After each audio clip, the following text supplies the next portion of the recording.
Los siguientes testimonios son historias reales de los miembros de la iglesia Hammam en Chuncheon, Corea del Sur. Estos testimonios fueron presentados en Canal C y han sido doblados al español.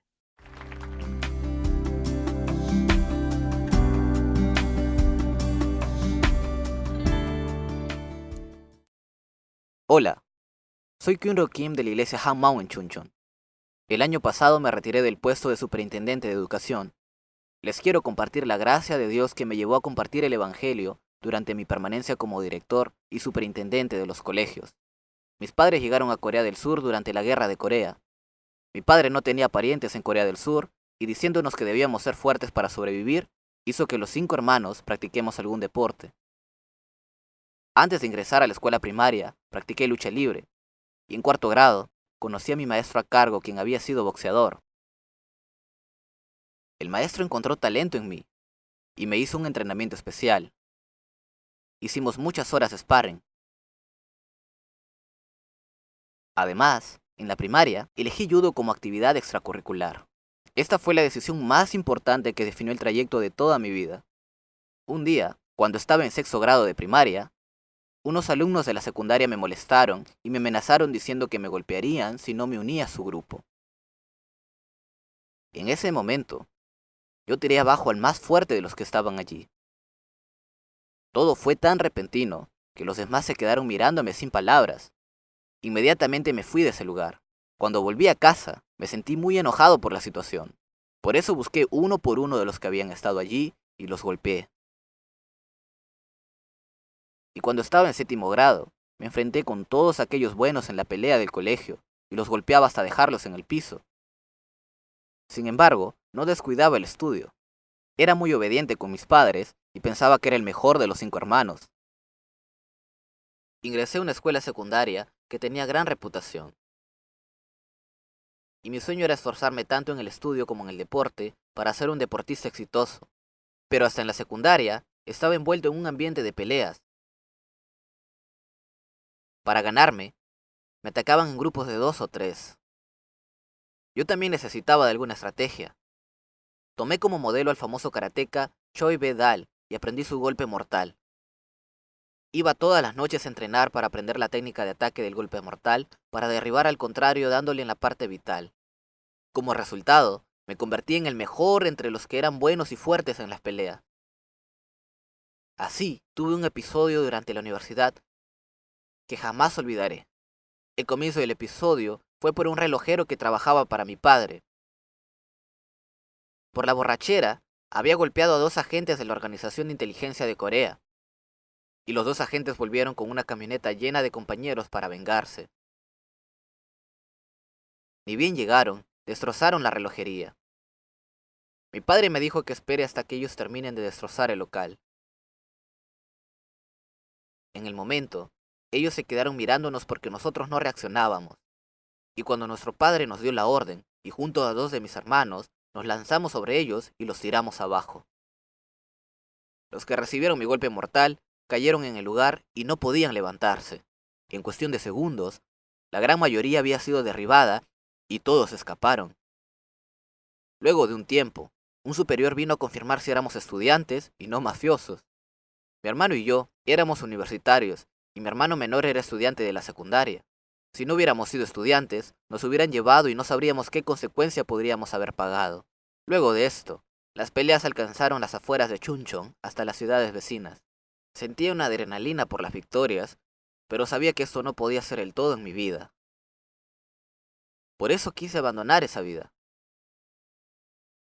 En tercer año de la secundaria, fui semifinalista en el torneo nacional de judo y obtuve la calificación para el ingreso a la universidad. Ya no quise utilizar mi talento por mi orgullo en las peleas, sino vivir una vida más significativa siendo deportista. Por eso, ingresé a la carrera de educación física en la Facultad de Educación y me convertí en un profesor de educación física. Aún siendo profesor, mi carácter competitivo fue de gran ayuda para guiar a los estudiantes como deportista.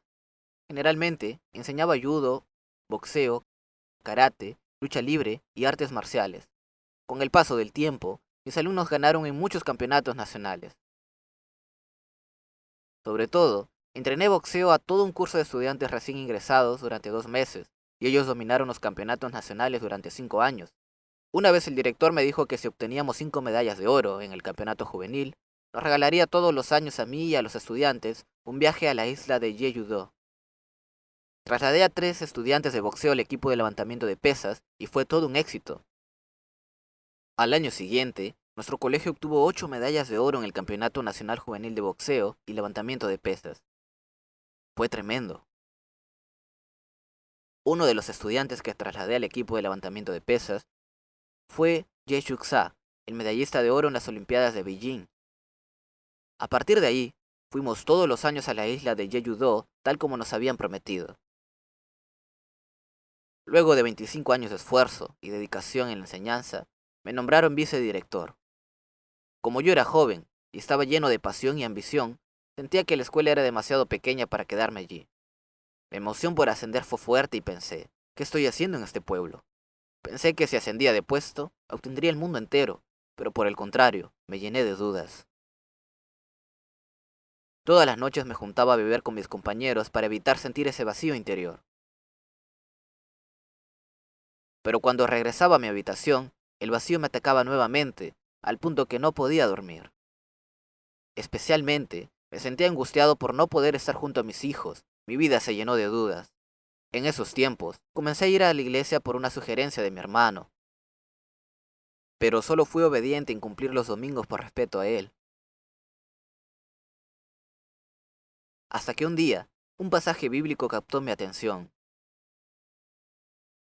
El diablo ya había incitado a Judas Iscariote, hijo de Simón, para que traicionara a Jesús. Hasta las personas que no creen en Jesús saben que Judas traicionó a Jesús. Pero no sabía que esto había sido por un pensamiento que el diablo había metido en Judas. Entonces, significa que toda la depresión, el suicidio, la adicción a los juegos, todo esto proviene de pensamientos que mete el diablo. Y pensé, mientras esté el diablo, nadie puede vivir con la mente en claro.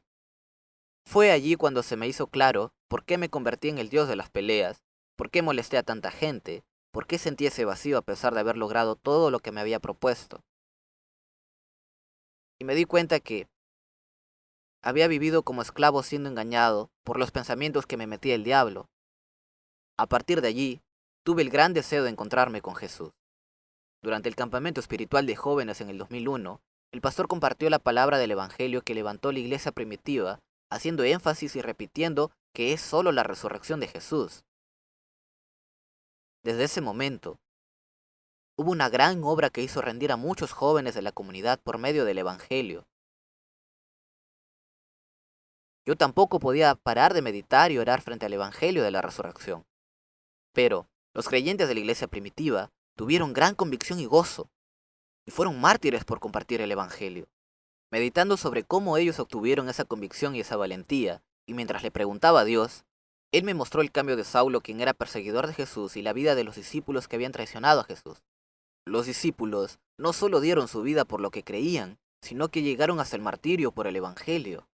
Lo que hizo posible que ellos pudieran vivir así fue porque, tal como lo que compartían, ellos mismos vieron que Jesús había resucitado de entre los muertos. Jesús realmente resucitó. El Dios creador vino a esta tierra para salvarme. Se me hizo claro que Jesús era mi Dios y mi Señor.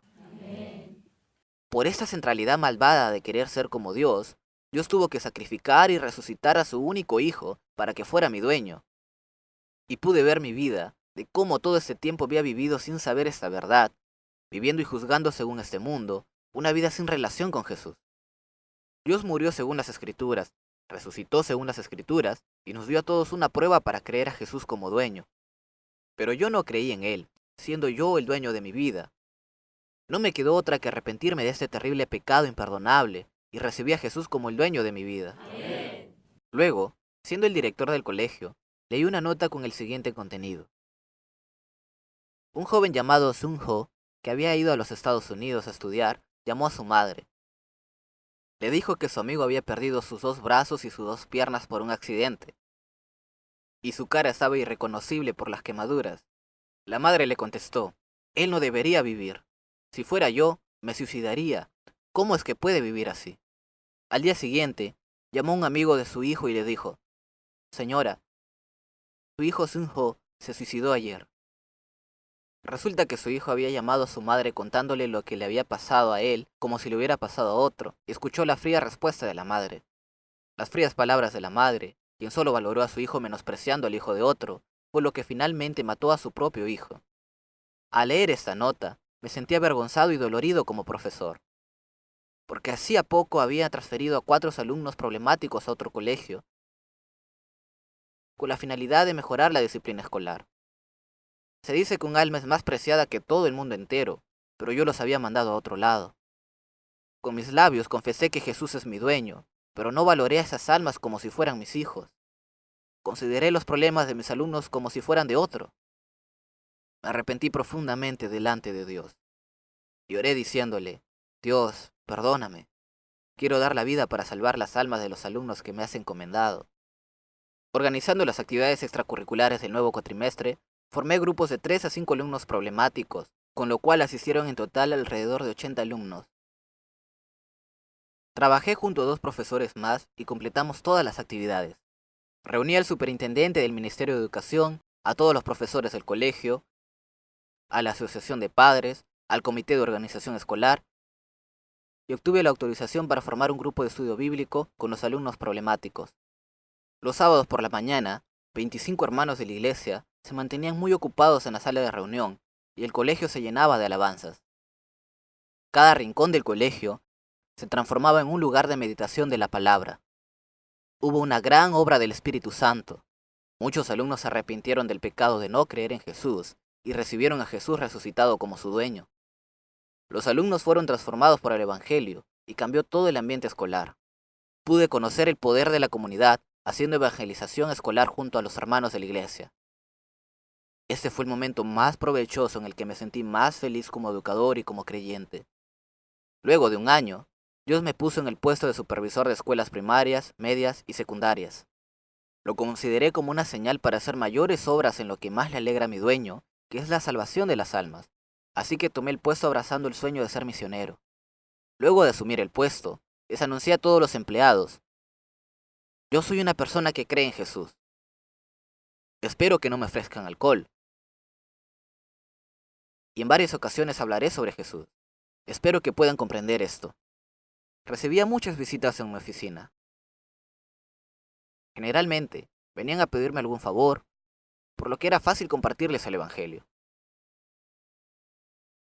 Muchos eran directores escolares. Les pedí la cooperación a los directores para que el Evangelio sea compartido en cada colegio, y finalmente obtuve sus permisos. Luego, invité a un profesor creyente de cada colegio a mi oficina, y armamos un programa para guiar con el Evangelio a los alumnos problemáticos. Sobre todo los profesores de la escuela media mostraron gran entusiasmo y voluntad ofreciendo sus tiempos. Compartimos un libro que habla de la resurrección escrito por mi iglesia. Luego me enteré que ellos lo compartían en los horarios de almuerzo o luego del horario escolar. Y me decían que era grandioso que haya una prueba para que todos puedan creer, la resurrección.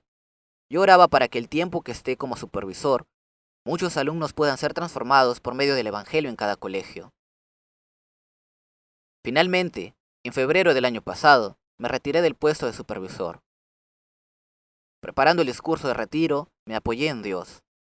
Terminando la carrera de profesorado, se me venían muchas cosas a la cabeza, pero lo único que quería decir era que la persona puede ser transformada solo por el Evangelio.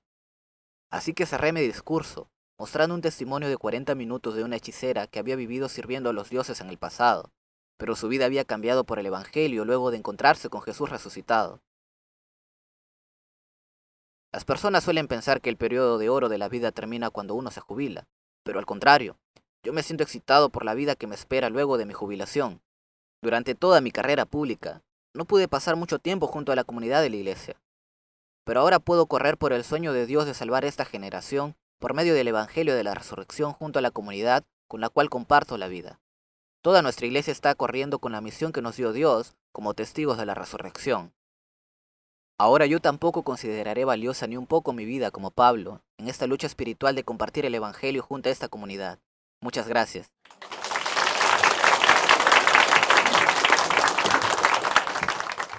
Visítenos en facebook.com HMU Only Jesus o búsquenos en Google escribiendo HMU Solo Jesús.